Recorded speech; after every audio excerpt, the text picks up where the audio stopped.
This is the haunted house demo. This isn't an assignment. I often teach this class in the fall.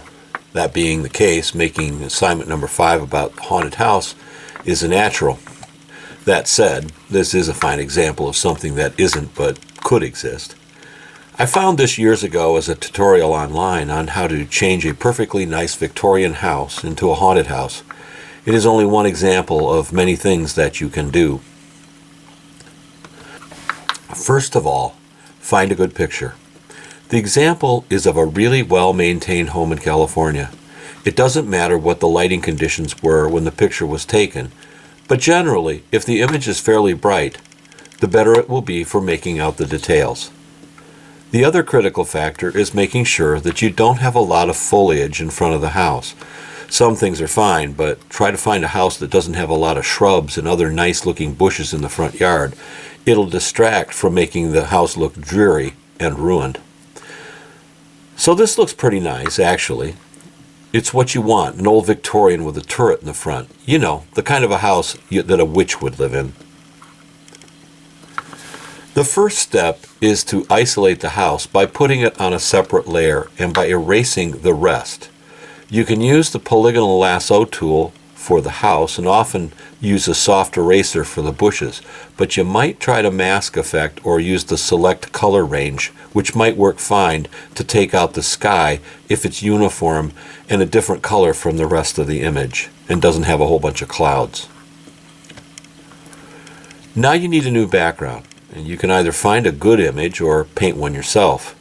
Finding an image or taking one of your own is less time consuming, and the result is far better than what you could find if you painted the background yourself. Put the sky behind it. By putting the sky layer under the house layer and applying a little perspective effect to give it more depth to the sky, makes it less flat. Here the house picture was taken from a low angle on the street, which makes your work easier. Had the house been photographed from on top of a truck or a cherry picker in the street, it would make the effort of blending the sky into it a lot harder. Now look at the edge of the house. Sometimes when you use the lasso tool and the soft edge brush, you don't clean away all the background image. There is still coloration from the original sky.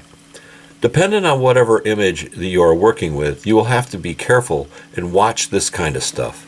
Here you can see a light blue streak right along the roof line. Using the magic wand, select the area of the house layer and then create a new empty layer above the house layer and make your changes there. Pick a value from the existing roof and apply it where you want to eliminate the color that's causing the problem. This requires a lot of going back and forth between the original house layer and your correction layer. It may take you a couple of tries.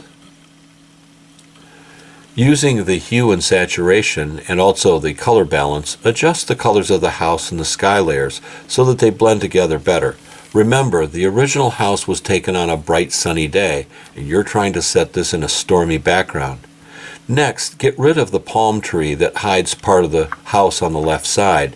Since you want to create a morbid mood, it'll have to go, and you don't have time for Roundup. This is probably the most delicate step because you have to hand paint the missing part of the house. The best tool for this is the clone stamp. That allows you to paint something using another part of the picture for reference. I'll try to demo this in class with something. Here they have added a lightning bolt to make the scene a little more disturbing. Using the simple non-feathered brush, this is simple. Draw your lightning bolt, duplicate the layer, and use copies of it in the lightning glow. You can also try doing what I did with a neon sign in that demo. Then use the dodge tool to brighten the clouds in the cloud layer from where the lightning is originating through the clouds. You can paint dead trees behind the house or use existing ones from a picture. I have several files of pings that are copyright free and have no background. Of course, make the colors and luminosity match. If you're searching online for copyright-free images, you should be able to find some convincing dead trees to match your image, maybe a lot of other really cool stuff as well. There is also an option of trying to locate some images of your own using your camera. Just be careful when taking the images to get good clean shots. The fun part is trying to figure out how to effectively distress the house and make it look old and decrepit. You want to make it look older and in disrepair. This hole in the roof was painted with brushes. You can also do a lot of staining and weathering this way. Remember, however, to do this in various layers, not directly on the original house. That way, if you make a mistake, you can easily correct it, or throw it away and start over. Don't be afraid to add broken parts. The house is supposed to be still standing, so don't go too far. Notice the broken wooden beam, the pipe, the boards, and other parts of the roof, and a window.